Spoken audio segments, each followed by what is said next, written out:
Cooling pipe के बारे में मैं आपको क्या समझा रहा था कि फॉर एग्जांपल ये हमारे पास कैविटी है और ये हमारे पास कोर है। ठीक है, स्क्रीन नजर आ रही सभी को?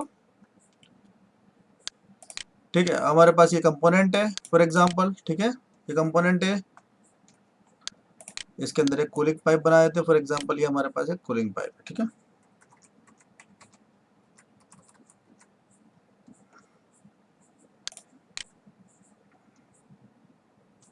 ठीक है। तो जो हम लोगों ने अभी जो डायमीटर डिसाइड किया था वो कौन सा डायमीटर था? ये वाला डायमीटर था। ठीक है, depending upon the wall thickness of component. ठीक है, ठीक है, कितना हो गया? ये हो गया। फॉर एग्जांपल हम लोग 8 mm का डायमीटर लिया है। ठीक है, तो यहाँ पर 2 × A कितना हो गया? 16। क्या हो गया? सेंटर और distance between the two holes. ठीक है, यहाँ पर देख लेते हैं फॉर एग्जांपल, यहाँ पर एक और होल ले लेता हूँ मैं। ठीक है, इन दोनों के बीच की जो डिस्टेंस होगी, मतलब पिच डिस्टेंस जिसको आप बोल सकते हो, ठीक है, कितनी होगी? ये 16 होगी। ठीक है, तो ये वाली डिस्टेंस कितनी होगी from quadrant to quadrant? 8 mm। ठीक है, यहाँ पर इसके सेंटर से इसके केविटी तक की जो डिस्टेंस होगी वो कितनी बताई है उसने?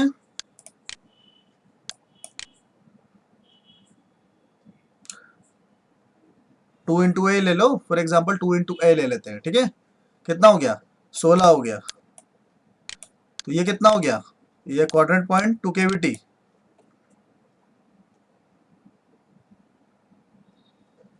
12 हो गया। मैंने आपको मैक्सिमम मिनिमम 10 बताया था कि 10 mm तक आप ले सकते हो। ठीक है, अब ये वाली जो आपको 12 की जो है आपको ये डिस्टेंस ना, ये वाली जो 12 की डिस्टेंस है, ये वाली आपको मेंटेन करके चलनी है डिपेंडिंग अपॉन द प्रोफाइल। जैसी प्रोफाइल होगी ना उस हिसाब से आपके कूलिंग पाइप चलेंगे। ठीक है, ये वाली डिस्टेंस आपको पता चल गई, जैसे ये वाली 8 mm, 8 mm, 8 mm। अगर यहाँ पर अगर डायमीटर अगर फॉर एग्जाम्पल इसका बढ़ जाता है तो ज्यादा हो जाएगा। ठीक है, समझ में आया ना? ठीक है, ये चीज आपको फॉलो करना है इसके अंदर। ठीक है, 4 केविटी बना ली थी हमने। ठीक है, उसके बाद क्या मेथड रहेगा? उसके बाद हमको, जैसे हम लोगों ने फॉर एग्जांपल 250 × 250 डिसाइड कर लिया कि हमारी कोर कैविटी का लेंथ और विड्थ और साइज ये होगा। ठीक है, उसके बाद हमको रनर डिसाइड करना पड़ेगा। ये ले लिया मैंने रनर का लेंथ। ठीक है, क्या देखना पड़ेगा? हाँ, 250 बाय 250 क्यों लिया? क्योंकि हमारे पास 30 टन की मशीन आई ना। 30 टन की मशीन के बीच में टाई बार डिस्टेंस कितना है? 250, 300, 300 और 250 है ना। तो वर्टिकल और हॉरिजॉन्टली डिस्टेंस कितना है? 300 और 250। 250 ले सकते हैं आसानी से। ठीक है, ठीक है, चलो यहाँ पर कंपोनेंट का वेट निकालना पड़ेगा अब। ठीक है, कंपोनेंट का वेट निकालना पड़ेगा। कंपोनेंट के वेट को निकालने के लिए हम लोग क्या करते हैं? ठीक है, चलो पीपी मटेरियल ले लेते हैं। ठीक है, सिंपल सा पीपी मटेरियल लेते हैं। कोई भी मटेरियल लो, उसकी डेंसिटी ज्यादा नहीं होती। फॉर एग्जांपल एबीएस जैसा होता है, पीबीएस की कितनी होती है? 1.05 ग्राम पर सेंटीमीटर क्यूबिक होती है। अगर पीसी की लो तो पीसी की भी तो इसी के आसपास कहीं पर होती है। ठीक है, तो ज्यादा डेंसिटी नहीं होती, ग्राम में थोड़ा बहुत अंतर आता है, कुछ वो नहीं है। ठीक है, चलो यहाँ पर ले लेते हैं मास। यहाँ देख लेते हैं कितना है मास। 5.1, 0.00, 5.1, 5.1, 5.1 इंटू 4 कितना हो गया? 21 अबाउट। 21 के अक्रॉस हो गया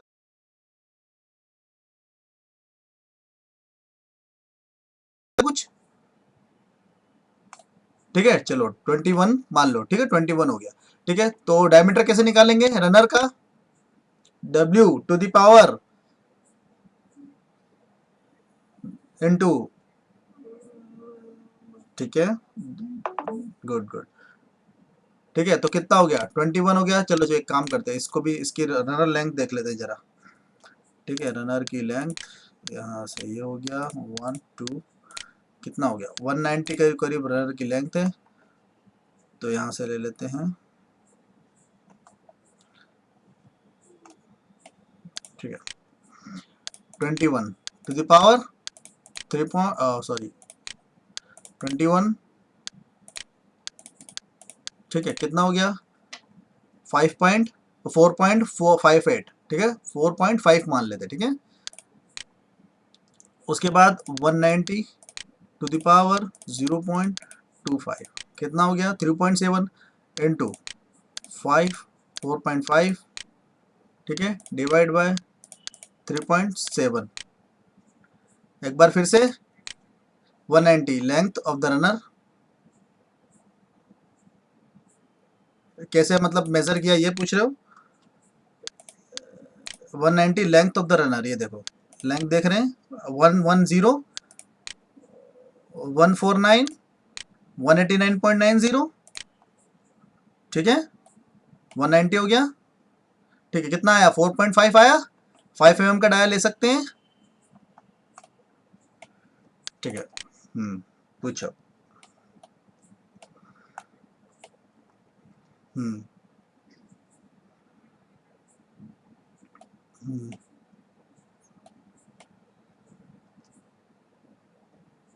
रनर की लेंथ को आप कैसे डिसाइड करोगे, कितना कैसा लेना है, ठीक है, ये पूछ रहे हो। देखो जैसे मैंने आपको बताया था, फ्रॉम द सेंटर पॉइंट आपको कम से कम 20 mm की डिस्टेंस लेनी पड़ेगी। जैसे हम लोग कूलिंग पाइप के लिए हम लोगों ने क्या लिया, कूलिंग पाइप के लिए हम लोगों ने कुछ ना कुछ डिस्टेंस मेजर लेके चल रहे हैं ना, ठीक है। वैसे ही depending upon the wall thickness, depending upon the component और द एलिमेंट जो इसके अंदर आने वाले हैं, उसके हिसाब से हम लोगों ने पहले से कुछ लेके चल रहे हैं कि मान लो 20, अगर 20 mm मैंने लिए है ना, तो फॉर एग्जांपल अगर बहुत ज़्यादा कंपोनेंट भी होते हैं तो इसके अंदर रनर का डाया कितने तक जा सकता है, यहाँ पर मान के चलो कि 12 mm 13 mm 14 mm तक डायमीटर जा सकता है, ठीक है। तो 6 mm 7 mm तो यहीं पर आ जाएगा। उसके बाद फॉर एग्जांपल कंपोनेंट का, रनर का जो एज पॉइंट है, रनर का एज पॉइंट से करके कंपोनेंट के एज पॉइंट तक का कम से कम 10 mm का डिस्टेंस तो होना चाहिए। इसलिए बाय द सेफ्टी पर्पस हम लोगों ने पॉइंट टू क्वाड्रेंट पॉइंट हमने डायरेक्ट 20 mm ले लिया। एक कंपोनेंट से दूसरे कंपोनेंट के बीच की जो डिस्टेंस होती है वो 15 mm ली है, ठीक है। लेकिन यहाँ पर सेंटर पॉइंट है क्योंकि यहाँ पर हमारा स्क्रू वाला पॉइंट आने वाला है, ठीक है। हम्म ठीक है।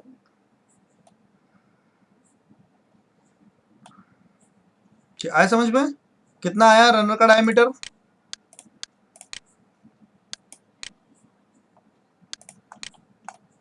नहीं आया, आप एक बार चलो क्रिएट करोगे तब आपको समझ में आएगा। जैसे फॉर एग्जांपल कभी मान के चलो, जैसे मैंने आपको एक चीज बताई थी कि कैलकुलेशन ही सब कुछ नहीं होता, एक एक्सपीरियंस होता है। फॉर एग्जांपल 3-4 मोल्ड जब आप क्रिएट करोगे ना, जैसे फॉर एग्जांपल आपने वहां पर यहाँ पर 20 ना देके आपने क्या करा, यहाँ पर 15 दे दिया, मान लो 15 दे दिया, ठीक है, ठीक है। चलो 15 देने के बाद क्या होगा, जब आपने मशीनिंग करी उसके बाद आपका रनर का डायमीटर यहाँ पर कुछ आ रहा है, फॉर एग्जाम्पल 10 mm का रनर का डायमीटर आया, ठीक है 10 mm का। इसके बीच में और इसके बीच में कोई डिस्टेंस बहुत कम रह गया, ठीक है। मान के चलो यहाँ पर कोई एलिमेंट वगैरह आ रहा है, इसके आसपास कोई एलिमेंट वगैरह आ रहा है, ठीक है। और इन दोनों के बीच में जब एरिया कम रह गया तो क्या होगा, इसमें से कोई फ्लैशेस वगैरह क्रिएट हो गए या फिर कुछ प्रॉब्लम क्रिएट हो गई,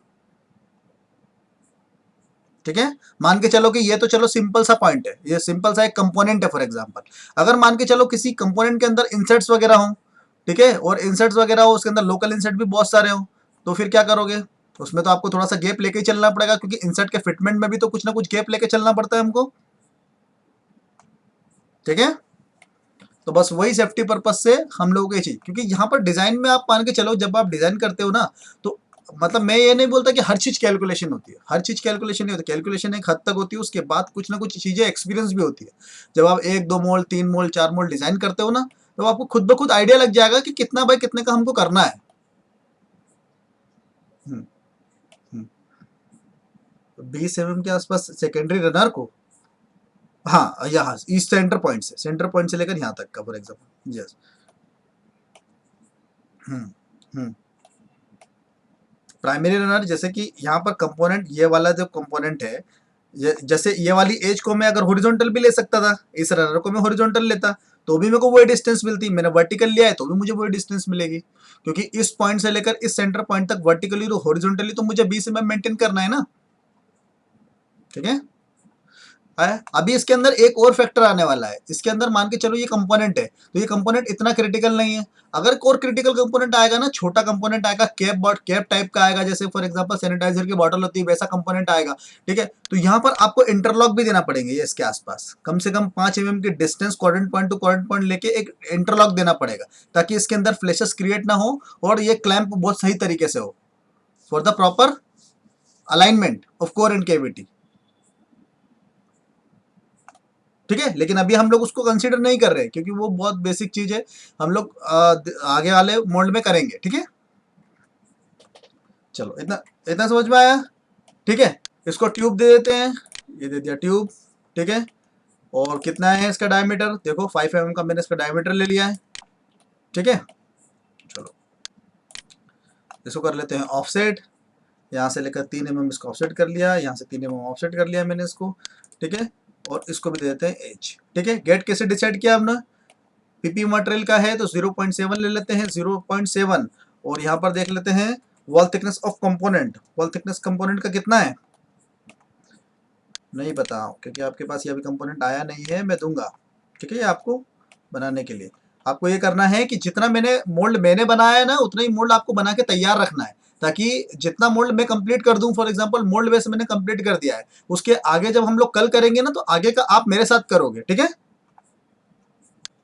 ये चीज जरूरी है ताकि आपकी भी प्रैक्टिस होते रहे, और अगर कुछ नए डाउट क्लियर आ रहे हैं आपको तो वो भी चीजें क्लियर होती जाए, ठीक है। 0.85 0.85 इसका क्या है, वॉल थिकनेस है। और यहाँ पर देखोगे तो 1.5 तक की वॉल थिकनेस होगी, है ना, 2 वॉल थिकनेस होगी। तो मे भी अगर एवरेज मान के चलो तो 1 mm इसका एवरेज होगा फॉर एग्जांपल, है ना, ठीक है। 1 mm तो मैंने यहाँ पर ले लिया, 1 mm की जगह कितना ले गया, 1 mm अगर एवरेज होगा तो 0.7 इंटू 1 कितना हो गया, 0.7 होगा। 0.7 इंटू 2 कितना होगा, 1.4 होगा। तो 1.5 का मैंने गेट ले लिया, 1.5 का गेट ले लिया, फिर उसको क्या करूंगा मैं, हाफ कर दूंगा। ये देखो 1.5 का गेट ले लिया, ठीक है ना। तो इसको क्या कर देंगे, हाफ कर देंगे। नहीं नहीं 1.5 का ही आएगा, क्योंकि 0.7 का तो गेट पॉइंट आ रहा था, गेट पॉइंट डायमीटर डबल पे ले कर दिया, ठीक है। इसको मैं ओके, हाँ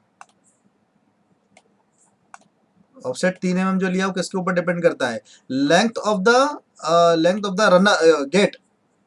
लेकिन जरूरी नहीं 3 mm भी लेना है आपको, 2 mm भी ले सकते हो, क्योंकि लेंथ आप 1.75 से लेकर आप 2 mm तक लेते हो ना, या 0.75 से लेकर 1 mm 2 mm तक लेते हो आप, ये वाला गेट, ठीक है। उसके हिसाब से देखो, उसके हिसाब से। और बस क्या उसमें 3 mm में इसलिए लेता हूँ क्योंकि उसके बाद जब हम 1 mm 2 mm का रेडियस लेंगे ना, तो ये आगे तक आ जाता है, ठीक है। 3 mm तक, 3 mm तक आप बोल सकते हो, क्योंकि उसमें रेडियस भी इंक्लूड करते हैं ना हम लोग, इसलिए, ठीक है। डाया जितना फॉर एग्जांपल, डायमीटर मतलब कौन सा डायमीटर, ये वाला गेट, ये वाला गेट का डायमीटर। तो मैंने अभी आपको बताया ना, जैसे फॉर एग्जांपल डायमीट्रिकल अगर गेट ले रहा हूँ, पिन पॉइंट गेट का इस्तेमाल कर रहा हूँ, तो मैं यहाँ पर मैंने क्या लिया, एन इंटू टी। तो टी क्या है, wall thickness of component, wall thickness कितना है 0.85 था, और एक जगह 2 mm था, मैंने एवरेज वॉल थिकनेस ले लिया अबाउट टू 1 mm, ठीक है। एन इंटू टी 0.7 इंटू 1 कितना हो गया 0.7, तो डायमीटर कितना होगा 0.7 होगा। लेकिन मुझे हाफ हाफ गेट लेना है, तो 0.7 इंटू 2 कर दिया मैंने, तो कितना आया 1.5। तो 1.5 लेकर डायमीटर लेकर मैंने इसको हाफ कर दिया, तो ये क्या होगा, सिर्फ कंपोनेंट साइड होगा।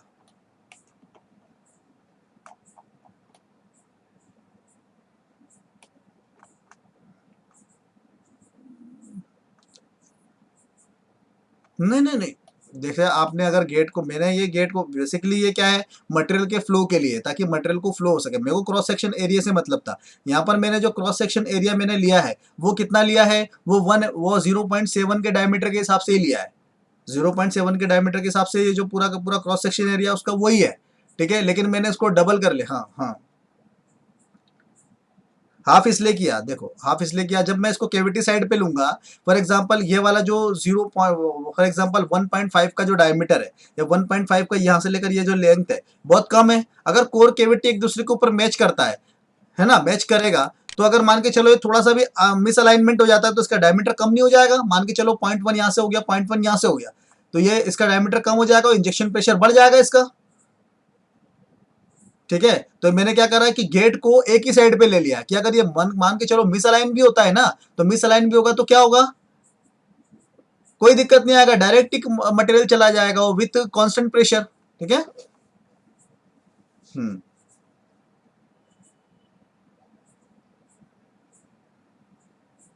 मैक्सिमम कितने डायमीटर तक का हाफ कर सकते हैं? अच्छा ऐसा पूछ रहे हो, फॉर एग्जांपल अगर 2 mm 3 mm तक कर, तो इतना 2 mm तक का 3 mm का तो डायमीटर आपका आएगा ही नहीं ना, तो आप उतना टेंशन नहीं क्यों ले रहे हो? उससे ज्यादा का अगर होगा ना, अगर गेट पॉइंट उससे ज्यादा, हाँ। ठीक है। आपको हाफ ही लेना है, फॉर एग्जांपल आपको फुल फुल लेना ही नहीं है। अगर फुल मान के चलो आपको हाफ ही लेना है, आपको अधिकतर मोल्ड में हाफ ही दिखेगा। ठीक है, अगर मान के चलो अगर कंपोनेंट का एरिया अगर बढ़ता है, वो कंपोनेंट ज्यादा बड़ा होता है ना, तो फिर वहां पर हम लोग कभी गेट पॉइंट या फिर कोल्ड रनर या फिर इसका इस्तेमाल ही नहीं करते, फिर हम वहां पर हॉट रनर का और ड्रॉप्स का इस्तेमाल करते हैं। मान के चलो इतना बड़ा कंपोनेंट हमारे पास है, तो वो क्या इतने से गेट से थोड़ी ना भराएगा। फॉर एग्जांपल अगर मान के चलो अगर मैं इसके पास अगर 10 mm का गेट भी देता हूँ ना, तो एकदम से मतलब वैसे तो भरा जाएगा, लेकिन फिर भी टाइम लगेगा ना उसको भरने में, तो उसके लिए हम लोग ड्रॉप्स का इस्तेमाल करते हैं, हॉट रनर ड्रॉप्स का, मल्टी पॉइंट्स, राइट। हम्म हम्म हम्म हाँ हाँ हाँ, तो उसमें फैन गेट का, फिल्म गेट का, बहुत सारे ऑप्शन दूसरे भी हैं हमारे पास।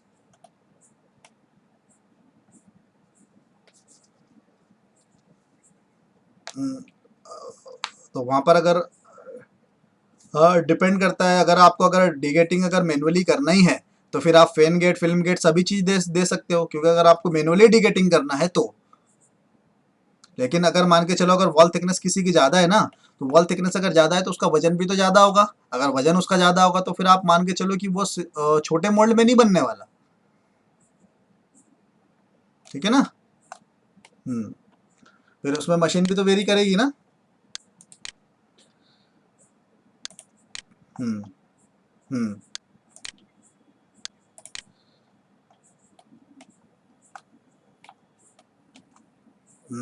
कभी कभी हाँ, कहीं कहीं पे एज एज पे होती है ऐसा, मतलब पूरा कंपोनेंट पे जरूरी नहीं है कि पूरे कंपोनेंट पे होती है।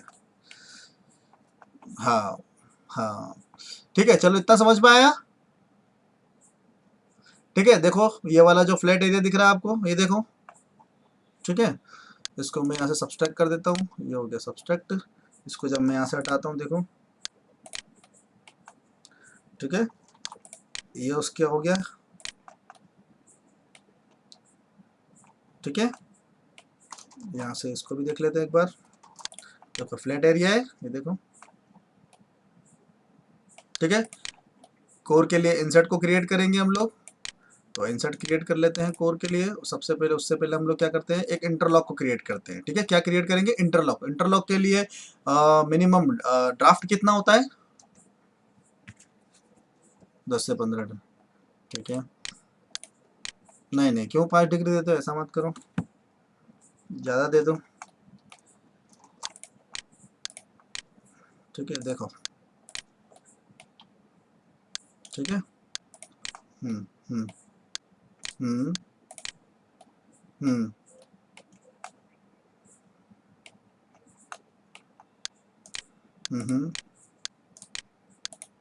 हम्म हाउसिंग में और इंसर्ट में भी लगता है और हाउसिंग में भी लगता है, ऐसा जरूरी नहीं है। अगर मान के चलो कि आप रेक्टेंगल हाँ, आपकी इच्छा के ऊपर है, रेक्टेंगल इंसर्ट यूज करोगे ना आप, जिसके अंदर आप कुछ आप साधारण भाषा में बोलते हो कि कान कटे होते हैं उसके अंदर, कान कहीं कहीं पर बोलते हैं साधारण भाषा में। ठीक है, जैसे क्या होता है कि एक वो छोटे छोटे बने होते हैं, जिस तरह से ये बने हैं ना, वैसे उसके अंदर छोटे छोटे बने होते हैं। ठीक है, ऐसे बने होते हैं। हाँ हाँ हाँ, समझ गया मैं। हाँ, वो चीज करते हैं।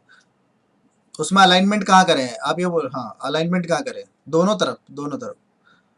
सेफ्टी देखो इंटरलॉक क्या है, सेफ्टी पर्पस के लिए होता है ताकि आप प्रॉपर अलाइनमेंट कर सको। लेकिन जो आपकी सॉलिड कोर और केविटी होती है ना, उसके अंदर आप इंटरलॉक लगाओगे ना, तो जिससे आपकी जो कोर और केविटी है, जो सॉलिड ब्लॉक है, वो आपस में बिल्कुल सही तरीके से अलाइन होगा।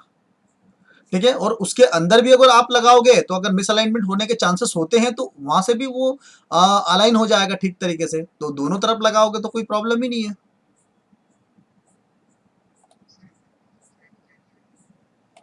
इंटरलॉक का साइज है 1 मिनट, ये है 50 बाई 50। इसका साइज कैसे डिसाइड करेंगे, जो फॉर एग्जांपल अगर मान के चलो 250 बाई 250 का अगर मोड लोगा, तो इसके अंदर गाइड पिलर गाइड बुश कितने का लगेगा, मे बी ऑडियो उसका अबाउट 235-32 होगा। ठीक है, उसके हिसाब से इंटरलॉक दे दो। लेकिन ऐसा जरूरी नहीं है कि आपको कैलकुलेटेड होना चाहिए ये, आप इसको कम ज्यादा भी ले सकते हो, ऐसा कुछ नहीं है कि यहाँ तक भी ले सकता हूँ मैं, कोई प्रॉब्लम नहीं है। ऐसा कुछ वो नहीं है। हाँ हाँ हाँ, इसके कोई फॉर्मूला वगैरह थोड़ी है, ये बेसिकली आपके सेफ्टी पर्पस के लिए हम लोग क्रिएट करते हैं। ठीक है,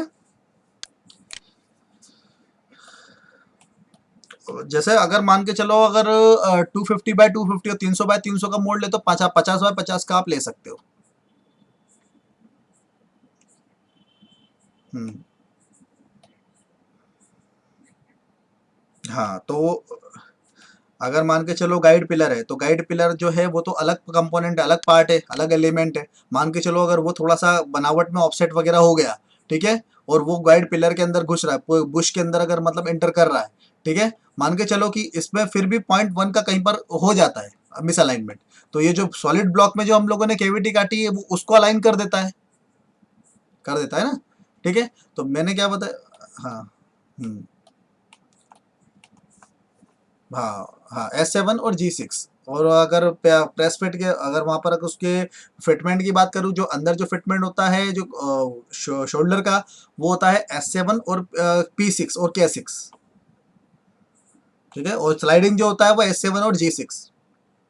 सॉरी। हाँ, लेकिन उतना भी होगा तो उतने में भी अंतर पड़ेगा ना, उसमें प्रेशर तो मतलब जो पड़ेगा उसके अंदर, वो तो उतने में भी पड़ेगा।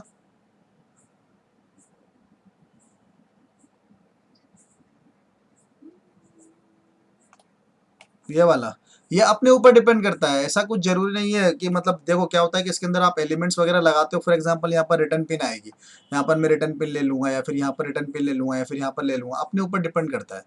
ठीक है, अगर इसको आप हाँ रेक्टेंगल देना चाहते हो तो रेक्टेंगल भी दे सकते हो। ठीक है, हाँ आपके ऊपर डिपेंड करता है, ऐसा कुछ जरूरी नहीं है। ठीक है, चलो इतना समझ में आ गया। ठीक है, इसके अंदर और मैंने और क्या क्रिएट करा है, इसके अंदर मैंने क्रिएट करा है, 1 मिनट। ठीक है, इसके लिए मैंने इंसर्ट को क्रिएट करा है, जो कि कॉलर टाइप का इंसर्ट है। ठीक है, अब कॉलर टाइप का इंसर्ट अगर मैंने इसके अंदर क्रिएट करा है, तो इसके अंदर जो इंसर्ट मैंने लिया है, वो इंसर्ट के अंदर फिटमेंट कौन सा होगा, यहाँ पर कलर कर देता हूँ मैं, प्रेस फिट होगा। अगर मैं कॉलर का इस्तेमाल कर रहा हूँ तो प्रेस फिट होगा, और अगर मैं कॉलर का इस्तेमाल नहीं कर रहा तो टाइट फिट है ना। ठीक है, चलिए। ठीक है, इतना समझ में आ गया। ठीक है, जितना यहाँ पर मैं क्रिएट कर रहा हूँ ना, यहाँ पर मैंने कुछ नहीं करा, सिर्फ मोल्ड बेस की प्लेटें बनाई है। ठीक है, यहाँ पर एक बैक प्लेट क्रिएट करी है, क्योंकि मैंने वहाँ पर कॉलर का इस्तेमाल किया है। ठीक है, इसको मैं ले लेता हूँ 1 मिनट। बैक प्लेट का इस्तेमाल किया है क्योंकि मैंने वहाँ पर कॉलर का इस्तेमाल किया है। ठीक है, उसके बाद क्या बनाया है, स्पेसर ब्लॉक, और उसके बाद यहाँ पर प्लेटें बनाई है, इजेक्टर प्लेट और इजेक्टर बैक प्लेट। इसके बीच में जो स्पेस मैंने लिया है, कितना स्पेस लेना है, ये वाला स्पेस कैसे डिसाइड होगा, या फिर स्पेसर ब्लॉक को कैसे डिसाइड करेंगे हम। ठीक है, plus ejector plate ejector back plate. ठीक है, तो बेसिकली आप मान के चलो कल के दिन हम लोग ये पूरा का पूरा मोल्ड बेस हम लोगों ने क्रिएट कर लिया। ठीक है। ठीक है, इसके अंदर हम लोगों ने कैलकुलेशन क्या क्या है, टनेज कैलकुलेशन किया है, प्लस रनर और रनर डाया कैलकुलेशन करा है। ठीक है, जिसके आधार पे हम लोगों ने मोल्ड बेस को क्रिएट कर लिया। अब इसके अंदर बनेगा गाइड पिलर। तो गाइड पिलर के डाया के ऊपर डिपेंड क्या करेगा, यहाँ पर गाइड पिलर का जो डाया होगा, गाइड पिलर के जो आईडी होगा या आप बोल सकते डायमीटर होगा, डायमीटर के ऊपर क्या डिपेंड करेगा, गाइड बुश का भी डायमीटर डिपेंड करेगा। लेकिन गाइड पिलर का डाया किसके ऊपर डिपेंड करता है, वो डिपेंड करेगा कंप्लीट लोड और कंप्लीट वजन के ऊपर, complete weight of the mould के ऊपर, क्योंकि वो जो पिलर है वो किसको उठाने वाला है, फिक्स्ड हाफ और मोल्ड, फिक्स्ड हाफ और किसको उठाने वाला है, फिक्स्ड हाफ और मूविंग हाफ को हॉरिजॉन्टली उठाने वाला है ना। तो उसका डायमीटर कैलकुलेटेड होना चाहिए। अगर वो कैलकुलेटेड नहीं होगा, वो अगर अपने मन से लगा दोगे ना, तो उसकी पिनी मुड़ जाएगी। ठीक है। हम्म हम्म सिर्फ सपोर्ट, सिर्फ सपोर्ट देने के लिए। लेकिन क्या होता है, कॉलर के ऊपर डिपेंड करता है। कॉलर अगर थोड़ा सा ज्यादा हैवी रहेगा ना, तो यहाँ पर प्लेट को भी थोड़ा सा हैवी लगाना पड़ेगा। ठीक है। लेकिन अगर नॉर्मल, अगर छोटे कॉलर होंगे या फिर छोटे छोटे कोर इंसर्ट होंगे, तो वहां पर हम लोग नॉर्मल लगा सकते हैं। ठीक है। हम्म कोर केविटी से एक्सटर्न जितना मान के चलो, आपने यहाँ पर कोर प्लेट ली है ना, कोर प्लेट की थिकनेस, उससे आप है ना मतलब 10% या 15% कम ले सकते हो बस। क्योंकि क्या होता है, कोर कभी कभी, हाँ बोलिए। हाँ हाँ हाँ, टॉप प्लेट और बॉटम प्लेट ना।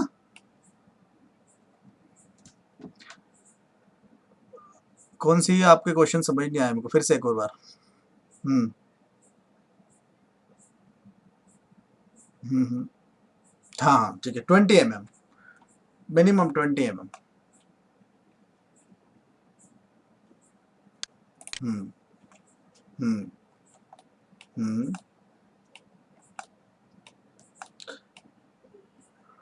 कर सकते हैं, आपके ऊपर डिपेंड करता है। अगर मान के चलो, अगर ये अभी हमारे पास सिंपल कोर है, अगर हमारे पास ये सिंपल है, लेकिन अगर इसके अलावा अगर हमारे बहुत सारे इंसर्ट्स हैं, तो क्या करोगे, इससे अच्छा तो एक सिंपल सा, अगर बोल्टिंग करोगे, बोल्टिंग के लिए हमको मशीनिंग करना पड़ेगी, है ना, बहुत सारी मशीनिंग करना पड़ेगी। उससे अच्छा तो एक बैक प्लेट अगर पीछे लगा दोगे तो ज़्यादा आसान पड़ेगा।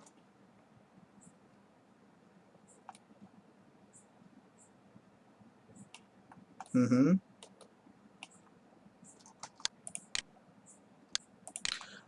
थोड़ा सा मशीनिंग वगैरह में अंतर पड़ता है, क्योंकि उसमें टैपिंग भी करना पड़ता है, उसमें हम लोग काउंटर बोर भी करना पड़ता है, सब चीज़ें करना पड़ती है। ठीक है। बेसिकली डिपेंड करता है सेटिंग, कितने सेटिंग के वो अंदर काम हो रहा है। हाँ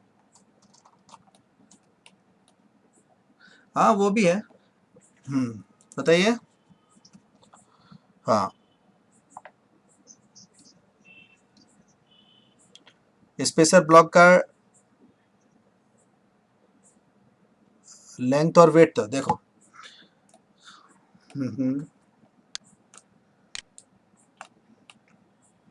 यहाँ पर जो आपको कंपोनेंट दिख रहा है, जहाँ पर आपका कंपोनेंट का एज खत्म होता है ना, सिर्फ वहीं तक आपको इसको, इसके डायमेंशन को लेना है, ये देखो। और जो आपका इजेक्टर प्लेट होगा, इजेक्टर बैक प्लेट हो और इजेक्टर ग्रेड होगा और स्पेसर ब्लॉक होगा, उसके बीच में आपको 1 mm का क्लियरेंस लेना है। ठीक है। 1 mm और 0.5 का क्लियरेंस ले सकते हो। ठीक है। हम्म हम्म हाँ बताइए। ले सकते हो कोर साइड भी, लेकिन कोर साइड लेने से मतलब क्या है, मान के चलो कंपोनेंट की लेंथ अगर ज़्यादा है, कंपोनेंट की लेंथ अगर ज़्यादा है फॉर एग्जांपल, ठीक है, तो कंपोनेंट की लेंथ अगर ज़्यादा है, तो अगर तो गाइड पिलर का जो साइज़ है वो भी ज़्यादा होगा। अगर गाइड पिलर का साइज़ अगर ज़्यादा होगा, तो यहाँ पर उसको ट्रैवलिंग करने के लिए जगह मिलेगी ना यहाँ पर। ठीक है। और जगह मिलेगी, उसके साथ क्या है, इस पूरे पोर्शन को हमको अलाइन करना है, 1 2 3 4, ये 4 प्लेटें हैं, इसको अलाइन करना है। तो चारों प्लेटों को अलाइन करने के लिए हम लोग यहाँ पर डॉवल की जगह ट्यूबलर डॉवल का इस्तेमाल कर सकते हैं, जिसके अंदर गाइड पिलर की जो पिन होती है वो भी मूव कर जाएगी।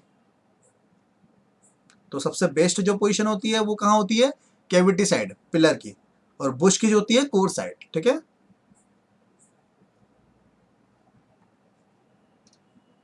ट्यूबलर डॉवल बेसिकली हॉलो होती है।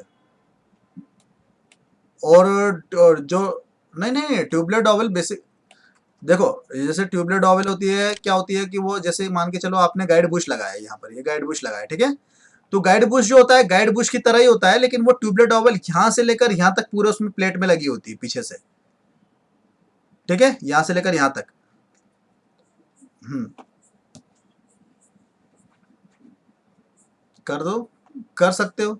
कर सकते हो, लेकिन आपको प्लेटों को अलाइन करने के लिए ट्यूबलेट डॉवल तो फिर भी लगानी पड़ेगी। अगर आपको ट्यूबलेट डॉवल ना लगाकर आपको नॉर्मल डॉवल लगाना पड़ेगी, लेकिन डॉवल तो लगाना पड़ेगी, क्योंकि एक प्लेट और दो प्लेटों को आपस में अलाइन करने के लिए तो आपको लगाना पड़ेगा ना, जो कि S7 रहेगा। मान के चलो ये प्लेट है और ये प्लेट है, दोनों दोनों दोनों अलग अलग प्लेट हैं, लेकिन इन दोनों को अलग सेम पोजीशन पे रखने के लिए मुझे डॉवल का इस्तेमाल तो करना पड़ेगा इसमें। ठीक है, बोल्टिंग तो करेंगे।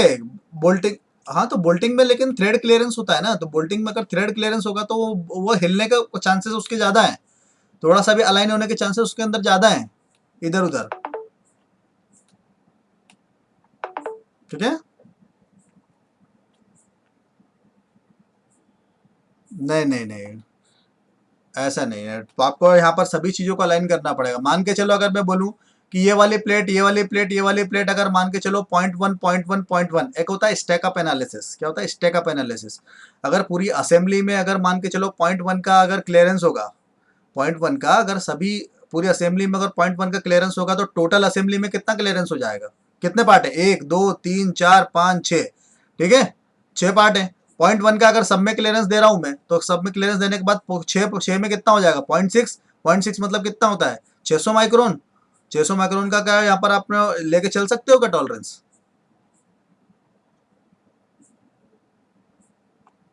हाँ, कंपोनेंट के ऊपर भी इफेक्ट पड़ेगा उसका, लेकिन नहीं नहीं, लेकिन कंपोनेंट के ऊपर भी इसका असर पड़ेगा। और इवन अगर आपका मोल्ड, आप मान के चलो जब थ्रेड, अगर आप थ्रेड में लगाते हो, अगर बोल्टिंग से आप इन सभी प्लेटों को आपस में जोड़ते हो, ठीक है, सभी प्लेटों को अगर आपस में जोड़ोगे तो बोल्टिंग से बिल्कुल सही अलाइनमेंट थोड़ी ना मिलता है हमको, उसके लिए हमको डॉवल का इस्तेमाल करना पड़ता है। ठीक है, चलो एक बार मैं आपको थोड़ा सा डॉवल दिखा देता हूँ, 1 मिनट।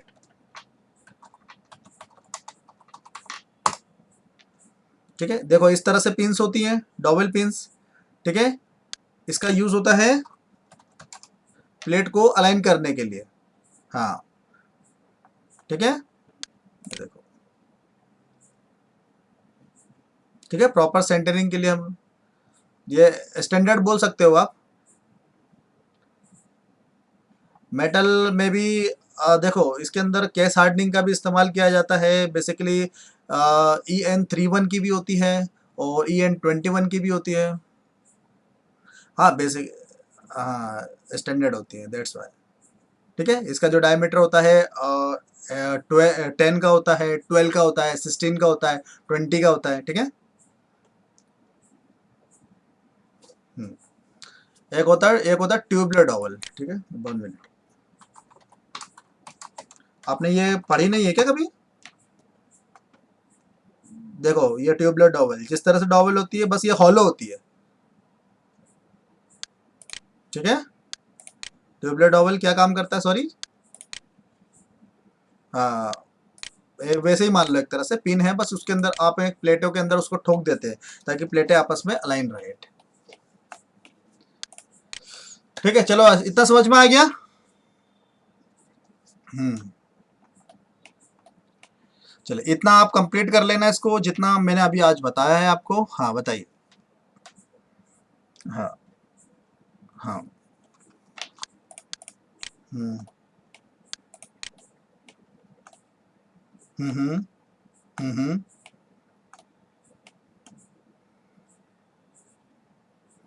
मतलब आपको क्या लेना है, आप बताओ, मुझे आप बताओ। हम्म हम्म मुझे आप बताओ कि फुल आप कब लेते हो? जैसे मैं अगर मान के चलो मेरे अगर ये इसका डायमीटर 5 आया, तो अब मैं उसको 5 कब लूंगा, आप बताओ। हम्म हम्म देखो, जब half portion of the runner आपका केविटी साइड में होगा, half portion of the runner आपका कोर साइड पे होगा, तो आप फुल लोगे। अगर आपको एक ही साइड पे अगर रखना है रनर को, ठीक है, तो आप हाफ लोगे और डायमीटर को दुगना कर दोगे। बिल्कुल ठीक है, समझ में आया। अभी फुल, अभी फुल लिया, देखो ये नहीं ना पार्टिंग लाइन। हम्म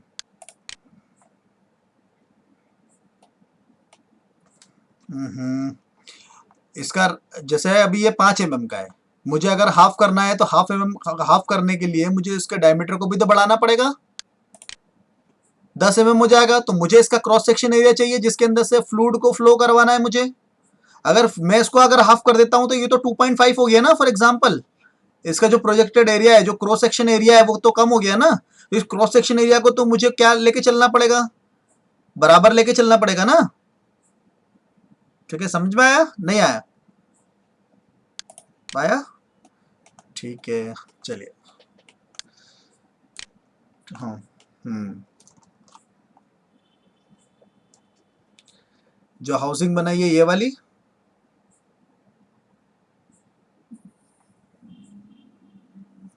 हम्म। हम्म।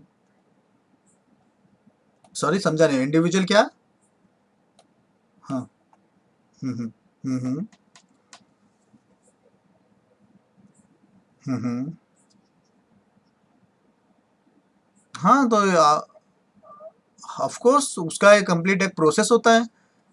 जैसे आप डिज़ाइन, जैसे फर्स्ट प्रोसेस होता है, पहले आपके पास कंपोनेंट आएगा, आप इन्फॉर्मेशन लोगे, डिज़ाइन करोगे, डिज़ाइन करने के बाद फिर वो प्रोडक्शन में जाएगा। प्रोडक्शन से फिर वो एक एक प्लेटें प्रोडक्शन होगी। पहले तो ड्राइंग रिलीज होगी ना उसकी, मास्टर कॉपी बनती है, ड्राइंग रिलीज होगी, ड्राइंग रिलीज होने के बाद एक एक प्लेटें आपकी बनेगी। एक एक प्लेट बनने के बाद क्वालिटी में जाएगी, क्वालिटी इंस्पेक्शन होगा, टॉलरेंस चेक होंगे, उसके डायमेंशन चेक होंगे। डायमेंशन चेक चेक होने के बाद, हाँ डिजाइनिंग के केस में नहीं आपको, अगर मैन्युफैक्चरिंग के एस्पेक्ट से देखा जाए तो सभी चीज तो आपको बनानी पड़ेगी ना, आपको डिजाइन तो सभी करना पड़ेगा। हाँ हाँ।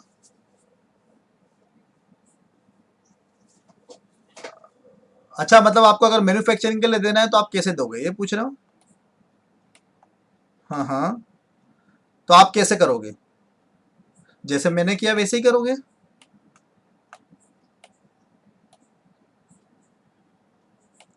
हाँ हाँ।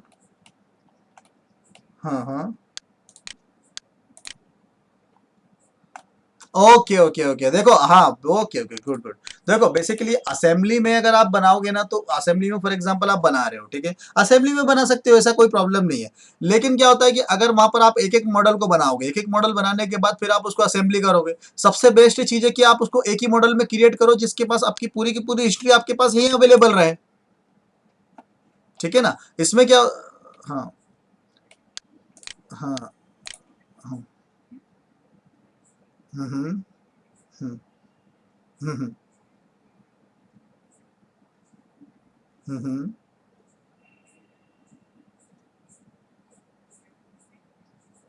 अच्छा अच्छा। अच्छा अच्छा, ओके ओके ओके, अच्छा मतलब मैंने, अरे मैं बेसिकली क्या है बना रहा था, लेकिन मैं पिछले अभी जब मैं अभी प्रॉब्लम आ गई थी ना, टेक्निकल कुछ प्रॉब्लम आ गई थी, तब मैं क्रिएट कर रहा था। लेकिन टाइम कम होने की वजह से फिर मैंने जो पुरानी हिस्ट्री फाइल थी ना, मैंने उसको ही उठा लिया, ठीक है, ऐसा हुआ। नहीं तो मैं उसको, हाँ। हम्म, हाँ।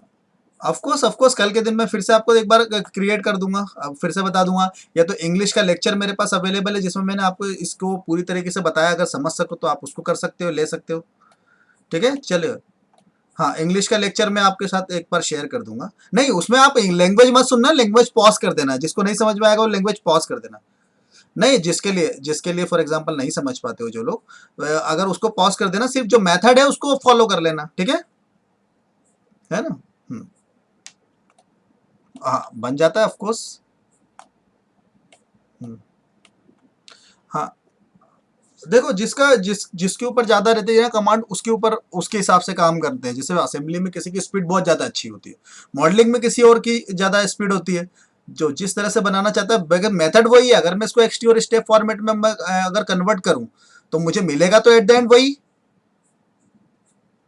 हम्म, नहीं नहीं नहीं नहीं, वो नहीं बताऊंगा, वो मैं सिर्फ मॉडलिंग का बताऊंगा, ठीक है। हाँ हाँ हाँ। हम्म, हाँ एक ही चीज है, एक ही चीज है। हाँ बिल्कुल।